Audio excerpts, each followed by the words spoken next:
आज का हमारा topic metabolic disorders in pregnancy है और इसमें जो पहला टॉपिक है diabetes mellitus, pre gestational diabetes और जेस्टेशनल डायबिटीज़। तो ये वाला टॉपिक आज हम लोग डिस्कस करेंगे। डायबिटीज़ के बारे में तो आप लोग वैसे जानते ही हो, फिर भी एक बार बता दूं कि जो डायबिटीज़ मेलाइटस है वो उसको जब अपन डिफाइन करते हैं तब हमेशा हम लोग कहते हैं कि जब इंसुलिन सिक्रीशन में कोई डिफेक्ट आ जाए या इंसुलिन की जो एक्शन है उसमें कोई डिफेक्ट आ जाए या दोनों ही कंडीशन हो तो उसके कारण ब्लड में शुगर लेवल का बढ़ना, जिसे हाइपरग्लाइसीमिया कहते हैं, वो कंडीशन कहलाती है डायबिटीज़ मेलाइटस। तो ये तो आप लोगों को क्लियर ही है कि डायबिटीज़ मेलाइटस इंसुलिन इनसफिशिएंसी से हो जाता है या उसकी एक्शन सही नहीं हो पाती।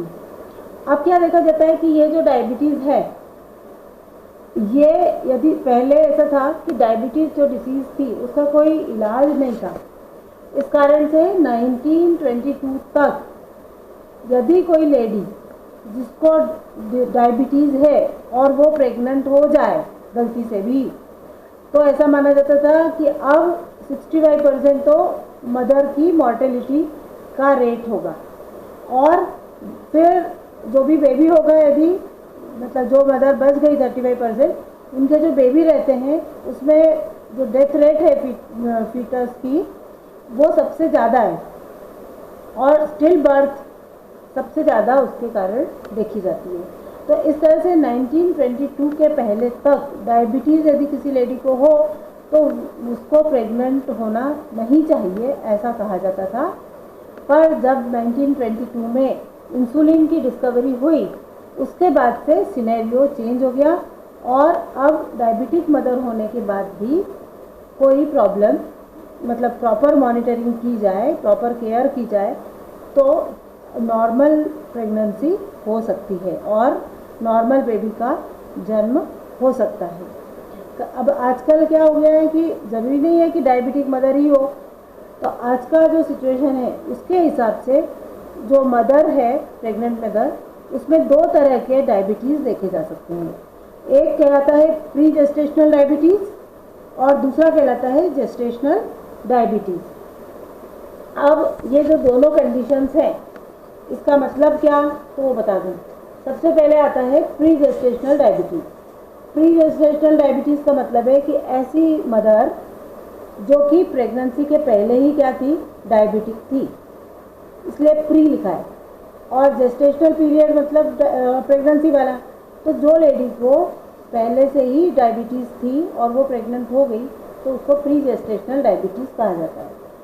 ये जो लेडी थी डायबिटिक, वो टाइप 1 वाली भी हो सकती है और टाइप 2 वाली भी हो सकती है। तो किसी भी तरह की जो लेडी होगी डायबिटिक, उसको जब वो जो प्रेग्नेंट होगी तो उसको प्री जेस्टेशनल डायबिटीज़ वाली लेडी कहा जाता है। तो दूसरा जो है कंडीशन वो कहलाता है जेस्टेशनल डायबिटीज़। इसका मतलब रहता है कि प्रेगनेंसी के पहले वो लेडी जो थी वो नॉर्मल थी, नॉन डायबिटिक थी, और अब वो प्रेग्नेंट हुई, उसमें जो हार्मोनल चेंजेस हुए उसके कारण ये जेस्टेशनल डायबिटीज़ वाली कंडीशन, जिसको GDM कहते हैं, वो देखी गई। तो इस तरह से ये देखा गया है कि करीब 10% जो पर ईयर वुमेन ये GDM से सफ़र होती हैं। और ये तो जो डायबिटिक है पहले से ही, वो तो नेचुरल है कि डायबिटिक है इसलिए वो डायबिटिक रहेंगी ही। तो इस तरह से हम देखते हैं कि जो प्रेग्नेंट लेडी है उस प्रेग्नेंट लेडी में मेटाबॉलिक डिसऑर्डर कौन सा वाला होता है, तो इंसुलिन हार्मोन की जो एक्शन है उसके डिस्टर्बेंस के कारण या उसके सिक्रीशन में जो डिस्टर्बेंस हुआ है उसके कारण डायबिटीज़ प्रेगनेंसी के दौरान हो जाता है। तो ये एक मेटाबॉलिक डिसऑर्डर इसमें है। मुझे लगता है कि इसका जो इंट्रोडक्शन था वो आप लोगों ने डायबिटीज़ पहले पढ़ा हुआ भी है तो अच्छे से क्लियर हो गया होगा। तो ये मैंने अभी तक बताया कि डायबिटीज़ क्या है, प्री जेस्टेशनल डायबिटीज़ क्या है और जेस्टेशनल डायबिटीज़ क्या है। अब आता है हमको जो पढ़ना है वो है metabolic changes associated with pregnancy, कि क्या क्या चेंजेस इस डायबिटीज़ होने के कारण क्यों हो रहे हैं मेटाबॉलिक चेंजेस। तो अब वो वाले पार्ट पे अपन आते हैं। तो सबसे पहले तो हम देखते हैं कि जो भी फीटस रहता है उस फीटस को की ग्रोथ के लिए जो फ्यूल चाहिए वो फ्यूल रहता है ग्लूकोज, और इस ग्लूकोज को वो फीटस जो है वो, या जिसको अपन एम्ब्रियो भी कह सकते हैं, वो अच्छी तरह से उसका यूटिलाइजेशन कर सकता है। मतलब फीटस ग्लूकोज को यूज़ कर सकता है। अब ये जो ग्लूकोज है वो कहाँ से आता है? तो ये मदर्स का जो ब्लड में शुगर है, ग्लूकोज है, वहाँ से वो प्लेसेंटा में आता है और प्लेसेंटा से इसका डिफ्यूजन होकर ग्लूकोज फीटस को मिलता है। ये जो डिफ्यूज़न रहता है वो हमेशा फैसिलिटेटेड डिफ्यूज़न रहता है। इसका मतलब क्या? सेल मेडिएटेड फैसिलिटेटेड डिफ्यूज़न, मतलब कि डायरेक्टली हायर परसेंटेज से लोअर परसेंटेज की तरफ थ्रू सेमी परमेएबल मेम्ब्रेन वो ट्रांसफ़र हो जाता है। तो इस तरह से इसका ट्रांसपोर्ट ग्लूकोज का मदर से बेबी में, मतलब फीटस में चला जाता है। अब इसमें एक ये देखा गया है कि इसी कारण से, ये जो फैसिलिटेटेड डिफ्यूज़न होने के कारण ही क्या होता है कि मदर का जो ग्लूकोज लेवल है वो यदि ज़्यादा है तो फीटस का भी ग्लूकोज लेवल ज़्यादा रहेगा, और इसीलिए mother's glucose level is directly proportional to foetus glucose level, क्योंकि यदि इसका लेवल कम होगा तो इसका भी लेवल कम हो जाएगा, इसलिए ये डायरेक्टली प्रोपोर्शनल होता है। अब क्या देखा जाता है कि जो ग्लूकोज है वो तो मदर से के प्लेसेंटा से बेबी को मिल जाता है, ग्रोइंग बेबी को, है ना, लेकिन मदर का जो इंसुलिन है वो पास नहीं हो पाता प्लेसेंटा से। अब ये एक तरह का होम्योस्टैटिक मैकेनिज्म ही है कि इंसुलिन यदि पास होगा तो बेबी जो है उसमें गड़बड़ हो सकती है। यदि शुगर कम है तो इंसुलिन से उसकी डेथ, मतलब ज़्यादा इंसुलिन शॉक हो जाए। तो ये सब चीज़ों के कारण ही नेचर ने ही ऐसा बनाया है कि इंसुलिन प्लेसेंटा से क्रॉस नहीं हो पाता, ग्लूकोज क्रॉस हो जाता है। दूसरी बात एक मज़ेदार और है कि जब वो बेबी जो रहता है वो 10th वीक ऑफ जेस्टेशन होता है, उसके बाद उसमें इंसुलिन का सिक्रेशन होना शुरू हो जाता है। मतलब 10वें वीक तक, कहना चाहिए कि 2.5 महीने तक जो बेबी है उसके शरीर में न तो, मतलब ग्रोइंग फीटस में न तो इंसुलिन रहता है न वो ग्लूकोज प्रोड्यूस करता है ना। तो वैसे भी ग्लूकोज तो प्रोड्यूस करता ही नहीं है, वो प्लेसेंटा के थ्रू ही, मदर के ब्लड ग्लूकोज से ही बेबी को मिलता है। लेकिन 2.5 महीने के बाद से, 10वें वीक के बाद से उसके शरीर में इंसुलिन का सिक्रेशन होने लगता है, ताकि वो जो भी ग्लूकोज आया है उसको प्रॉपरली मेटाबोलाइज करने की प्रोसेस कर सके। तो ये एक जनरल मैंने तुम लोगों को ये बताया कि कैसे जो ग्रोइंग फीटस है वो एनर्जी के लिए ग्लूकोज का यूटिलाइजेशन उसमें होता है। अब आता है कि क्या नॉर्मल चेंजेस जो है मेटाबॉलिक वो क्या किस तरह से मदर में होते हैं। तो सबसे पहले तो अपन आते हैं फर्स्ट ट्राइमेस्टर में। जो फर्स्ट ट्राइमेस्टर है उसमें क्या देखा गया कि फर्स्ट ट्राइमेस्टर में ईस्ट्रोजन और प्रोजेस्टेरॉन, इन दोनों का जो लेवल है वो बढ़ने लगता है, क्योंकि फर्टिलाइजेशन हुआ है, इम्प्लांटेशन हुआ है और ग्रोथ फीटस की होगी, इसलिए। अब ये जो दोनों लेवल बढ़ते हैं तो उसके कारण जो पैंक्रियाज के बीटा सेल्स हैं उनके ऊपर इसकी एक्शन होती है, और ये पैंक्रियाज के बीटा सेल्स इंसुलिन के प्रोडक्शन को बढ़ाने लगते हैं। ये साइन है बढ़ाने की। अब ये जब प्रोडक्शन बढ़ने लगेगा तो उसका असर क्या होगा? तो उसका असर दो तरह का देखा जाता है। पहला तो हो जाता है कि जो पेरिफेरल ग्लूकोज है उसका उपयोग बढ़ जाता है, increased peripheral use of glucose. Peripheral मतलब समझते हो आप लोग कि बॉडी के जो जितने भी सेल्स हैं सेंटर से दूर वाले, वहाँ पर ज़्यादा से ज़्यादा ग्लूकोज का यूटिलाइजेशन होना शुरू हो जाएगा। और नेचुरल है कि मदर के जो प्लेसेंटा है फॉर्मेशन हो रहा है तो उसमें भी हो जाएगा, है ना।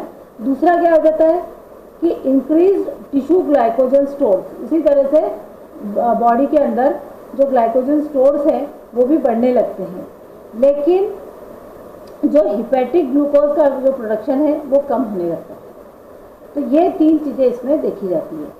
अब जब पेरिफेरल का ग्लूकोज का यूज ज़्यादा हो रहा है ना, एक बात, तो जब ये ज़्यादा होगा तो नेचुरल है कि इंसुलिन प्रोडक्शन भी ज़्यादा हो रहा है और ये यूटिलाइजेशन भी ज़्यादा हो रहा है ग्लूकोज का, तो ब्लड शुगर लेवल क्या हो जाएगी, डाउन हो जाएगी। तो ये जो रहता है फास्टिंग ब्लड शुगर लेवल वो 10% कम हो जाती है नॉर्मल से फर्स्ट ट्राइमेस्टर में।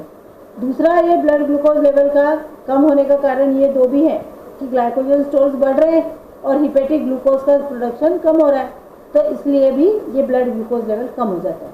तो इस तरह से अपन ने क्या देखा कि जो फर्स्ट ट्राइमेस्टर है उस ट्राइमेस्टर में नॉर्मल से ब्लड ग्लूकोज लेवल जो रहता है वो कंपैरेटिवली उस प्रेग्नेंट लेडी में कम हो जाता है। अब ये कम होना भी एक तरह का होम्योस्टेटिक मैकेनिज्म है। कारण क्या रहता है, तो ये देखा होगा आप लोगों ने कि फर्स्ट ट्राइमेस्टर में हार्मोनल चेंजेस हुए, उन हार्मोनल चेंजेस के कारण मॉर्निंग सिकनेस होती है और फूड इंटेक भी कम हो जाता है। तो ऐसे समय में यदि ग्लूकोज लेवल बढ़ा हुआ, मतलब खाना ही कम खा रहे हैं, तो ऑटोमेटिकली क्या होना चाहिए कि ये जो इंसुलिन है उसने ग्लूकोज का स्टोरेज बढ़ा देना चाहिए और उसका जो यूज़ है वो भी इंक्रीज़ हो गया, तो ब्लड ग्लूकोज लेवल को बढ़ने से रोकने में ये इससे मदद हो जाती है। अब ये देखा जाता है कि ये जो डिक्रीज्ड ब्लड ग्लूकोज लेवल है, इसमें मैंने यहाँ पे स्टार लगाया और वो स्टार को यहाँ पे एक्सप्लेन भी किया है। क्या होता है कि यदि ये डायबिटिक लेडी है, मतलब प्री जेस्टेशनल, और तो वो लेडी चाहे वो आईडीडीएम वाली हो, वो क्या है हाइपोग्लाइसीमिया के लिए प्रोन हो जाती है फर्स्ट ट्राइमेस्टर में। इसलिए उस समय ब्लड ग्लूकोज का जो, यदि डायबिटिक लेडी थी यानी प्री जेस्टेशनल है, तो उसका ये पार्ट हमेशा ध्यान रखना चाहिए कि उसका शुगर लेवल ज़्यादा कम ना हो, नॉर्मल जितना उसका मेंटेन होना चाहिए उतना हो। और सिमिलरली क्या है कि नॉन डायबिटिक विमेन है तो उसमें भी शुगर लेवल रिड्यूस हो जाता है, पर वो शुगर लेवल क्यों रिड्यूस हुआ इसका कारण तो मैंने बता दिया। दोनों में ही शुगर लेवल रिड्यूस हुआ, लेकिन डायबिटिक लेडी में शुगर लेवल हाइपोग्लाइसीमिया की कंडीशन में नहीं आना चाहिए, नहीं तो उसको तकलीफ हो सकती है। इसलिए ये चीज़ मैंने आप लोगों को बताई।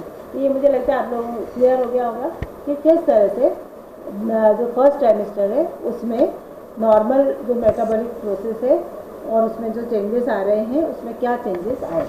अब आता है सेकेंड और थर्ड ट्राइमेस्टर, उसमें क्या क्या देखा जाता है। तो सबसे पहले आते हैं अपन कि सेकेंड और थर्ड ट्राइमेस्टर में क्या हुआ। तो ये जो प्लेसेंटा था, उस प्लेसेंटा के कारण बहुत सारे ऐसे हार्मोन्स का फॉर्मेशन होना शुरू हो जाता है जो इंसुलिन के एंटागोनिस्ट है।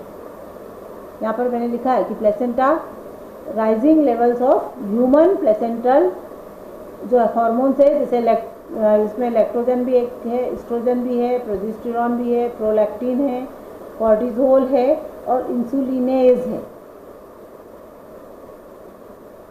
ये लैक्टोजन को काट दो आप लोग, ये गलत लिखा गया है, और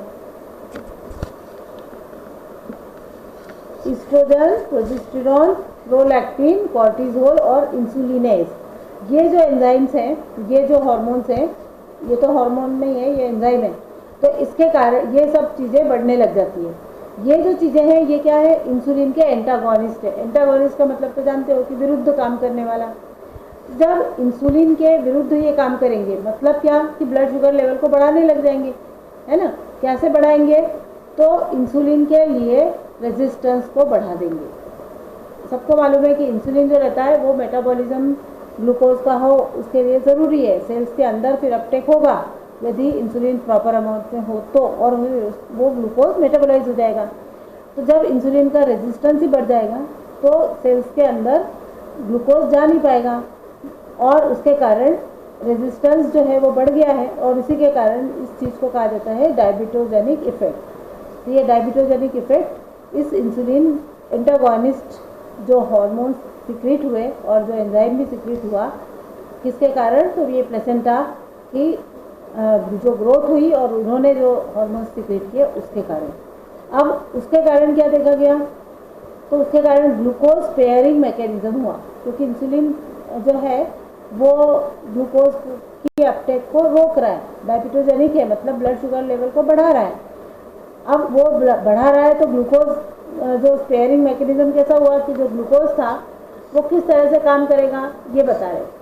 अब वो स्पेयर किया ग्लूकोज को, क्यों स्पेयर किया, ताकि एक्स्ट्रा अमाउंट में ब्लड में किसके रहेगा शुगर लेवल, मदर के, और इसलिए फिर लाइटस के लिए abundant supply of glucose to foetus होगा। मतलब उसके कारण ये फायदा देखा जाएगा कि जो भी मदर है उसके ब्लड में शुगर लेवल बढ़ गई। अब जब शुगर लेवल उसके मदर में केस में बढ़ गई तो वो बढ़ी हुई शुगर फीटस को मिलेगी। Abundant supply of glucose to fetus, तो फीटस की ग्रोथ के लिए ज़्यादा चाहिए शुगर, इसलिए ये ग्लूकोज स्पेयरिंग मैकेनिज्म इस प्लेसेंटा के इन हॉर्मोन्स के कारण हुआ। इसलिए यहाँ पर लिखा ग्लूकोज स्पेयरिंग मैकेनिज्म इन सब के कारण हुआ, जिससे कि इंसुलिन, जो कि इंसुलिन एंटागोनिस्ट थे और इन्होंने इंसुलिन का रेजिस्टेंस बढ़ा दिया। तो इस तरह से ये फ़ायदे वाली चीज़ इसमें देखी गई। अब ये जो है यहाँ पर मैंने एक स्टार लगाया और स्टार को एक्सप्लेन किया है। यहाँ पर क्या किया लिखा है इसमें कि maternal insulin requirement in third trimester double और quadruple up to 36 weeks of gestation. मतलब क्या कि ये जब सेकेंड ट्राइमेस्टर से ये चालू हुआ और जैसे थर्ड ट्राइमेस्टर आया तो इंसुलिन की जो आवश्यकता थी वो डबल या कई बार 4 गुना भी हो जाती है। कब तक? 36 वीक की प्रेगनेंसी तक। 36 वीक मतलब 9 महीने हो गए और उसके बाद तो डिलीवरी होगी। तो जैसे 36 वीक तक ये प्रोसेस चलेगी, इंसुलिन रेजिस्टेंस बढ़ता जाएगा एंटागोनिस्ट के कारण, और ब्लड शुगर लेवल जो है वो ज़्यादा से ज़्यादा बच्चे को मिल पाएगी।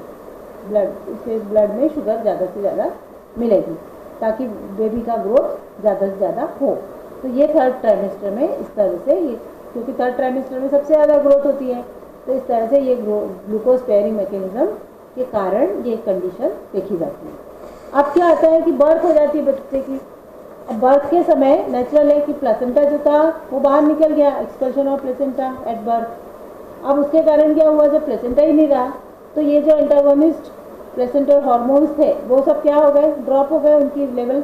वो जैसे ही ड्रॉप हुए, नेचुरल है कि जो मैटरनल टिश्यूज था वो उसमें इंसुलिन के लिए जो सेंसिटिविटी थी वो वापस आ गई। Maternal tissues regain their sensitivity to insulin as in pre pregnancy state. ये क्लियर हो गया होगा आपको। तो इस तरह से नॉर्मली यदि जीडीएम भी है किसी लेडी को तो वो जीडीएम भी बच्चे के जन्म के बाद धीरे धीरे ठीक हो जाता है। तो क्यों रीगेन होने लग गया, क्योंकि सेंसिटिविटी बढ़ती गई। अब क्या देखा गया है कि उसके कारण नेचुरल है कि इंसुलिन का रिक्वायरमेंट भी क्या हो जाएगा, कम हो जाएगा। यहाँ बढ़ रहा था 2 गुना 4 गुना ऐसा हो रहा था, है ना, यहाँ पर कम हो जाएगा। अब यहाँ पर क्या देखा है कि ये जो इंसुलिन रिक्वायरमेंट कम होती है, तो यदि ब्रेस्ट फीडिंग मदर है तो 6 से 9 महीने तक वो ब्रेस्ट फीड कर रही है। तो ब्रेस्ट फीडिंग जब वो करा रही है तब लैक्टोजन जो रहता है वो भी शुगर है, उसको वो मिल्क में पाया जाता है। तो नेचुरल है कि वो जो शुगर थी वो ब्लड की वो लैक्टोजन बनाएगी। इसका मतलब है कि मैटरनल जो ग्लूकोज लेवल है वो नेचुरल है, वो यूज़ हो गया, लैक्टेशन यूजेस मैटरनल ग्लूकोज, तो वो लेवल अपने आप ही, इसलिए भी ब्लड शुगर लेवल धीरे धीरे कम हो जाएगी। तो 9 महीने तक इस तरह से रिक्वायरमेंट इसकी कम होती जाएगी। मान लो कोई लेडी ऐसी है कि वो ब्रेस्ट फीडिंग नहीं करा पा रही है ना, नॉन ब्रेस्ट फीडिंग मदर है, तो ये देखा गया है कि उसको तो फिर वो जो इसकी इंसुलिन की रिक्वायरमेंट है वो तो 7 से 10 दिन में ही कम हो जाती है, क्योंकि इंसुलिन रिक्वायरमेंट प्री प्रेगनेंसी जितनी उसकी पहले से मतलब हो जाती है। तो इस तरह से ये देखा गया कि सेकेंड और थर्ड ट्राइमेस्टर में किस तरह का मेटाबॉलिज्म देखा जाता है इंसुलिन के लिए। अब आता है, ये तो मैंने बता दिया कि क्या मेटाबॉलिक चेंजेस प्रेगनेंसी के दौरान हुए। अब हम आते हैं जो टाइप्स है प्री जेस्टेशनल डायबिटीज़ और जेस्टेशनल डायबिटीज़, उसके ऊपर सबसे पहले आते हैं प्री जेस्टेशनल डायबिटीज़। ये जो प्री जेस्टेशनल डायबिटीज़ है, जैसे कि मैंने पहले ही कहा था कि वो लेडी पहले से ही डायबिटिक थी, अब वो प्रेग्नेंट हो गई, और हो सकता है वो टाइप 1 वाली हो सकता है वो टाइप 2 वाली हो। तो दोनों ही कंडीशन में ये कहा जाता है कि ऐसी लेडी को इंसुलिन ही प्रेगनेंसी के समय देना चाहिए। बल्कि ये भी कहा जाता है कि टाइप 2 वाली है, वो हाइपोग्लाइसेमिक ड्रग ले रही थी, तो ऐसे समय में हाइपोग्लाइसेमिक ड्रग जो रहती है वो फीटस के लिए नुकसान पहुंचाती है, और इसी कारण से हाइपोग्लाइसेमिक ड्रग उस प्रेग्नेंट लेडी को न देते हुए इंसुलिन थेरेपी ही चालू की जाती है यदि वो प्रेग्नेंट हो जाती है तो। बल्कि ये भी कहा जाता है कि यदि लेडी प्रेगनेंसी प्लान कर रही है तो उनको कंसेप्शन से पहले ही ये कह दिया जाता है कि अब आप लोग इंसुलिन थेरेपी पे आ जाओ। ये यहाँ पे मैंने लिख भी दिया कि स्टार्टेड इंसुलिन बिफोर प्रेगनेंसी। तो उन लेडीज़ ने पहले ही क्या करना चाहिए, काउंसलिंग करवा लेना चाहिए गायनेकोलॉजिस्ट से या डायबिटोलॉजिस्ट से, और पूछना चाहिए कि अब हम प्लान कर रहे हैं प्रेगनेंसी के लिए तो क्या हमारा ट्रीटमेंट होना चाहिए। तो जो भी डॉक्टर होगा वो उसको सजेस्ट करेगा इंसुलिन थेरेपी के लिए, और उस तरह से इंसुलिन लेना शुरू कर देना चाहिए ताकि सेफ प्रेगनेंसी हो सके। अब इसमें क्या देखा जाता है कि फर्स्ट ट्राइमेस्टर है, इंसुलिन का जो डोज है, dose of insulin reduced natural है, वो टाइप 1 वाली थी तो उसको तो रिड्यूस किया ही, टाइप 2 वाली थी तो उसका शुगर लेवल देखा जाता है और वैसे ही शुगर लेवल कम होने लगता है। इस कारण से जो भी डोज है वो डायबिटिक जो भी डॉक्टर होगा डायबिटोलॉजिस्ट वो उसको उस हिसाब से देगा, और ये इसलिए ताकि उसको हाइपोग्लाइसीमिया ना हो, क्योंकि पहले ही बताया था कि इंसुलिन रेजिस्टेंस हो जाता है और ब्लड शुगर कम हो जाती है। पर डायबिटिक लेडी में यदि हाइपोग्लाइसीमिया हो जाए और वो प्रेग्नेंट है तो वो बहुत नुकसानदायक है, इसलिए इस चीज़ को ध्यान रखा जाता है। अब सेकेंड और थर्ड ट्राइमेस्टर जब होता है तब इंसुलिन डोज को बढ़ाया जाता है, क्योंकि उस समय हाइपरग्लाइसीमिया नहीं होना चाहिए। और ये देखा गया है कि नॉर्मली 14 से 16 जो वीक है वहाँ पर इंसुलिन रेजिस्टेंस इस प्री जेस्टेशनल डायबिटीज़ में इंक्रीज़ होना शुरू होता है। तो जैसे ही वो इंक्रीज़ होना शुरू होगा इंसुलिन का डोज भी ऑटोमेटिकली उस हिसाब से बढ़ाना चाहिए। तो ये मैंने बताया प्री जेस्टेशनल डायबिटीज़ में किस तरह से इंसुलिन को मैनेज, इंसुलिन के डोज और शुगर लेवल के का जो लेवल है उसके हिसाब से मैनेज किया जाता है। अब यहाँ तक अभी अपन ने बताया, अब नेक्स्ट दूसरा लेंगे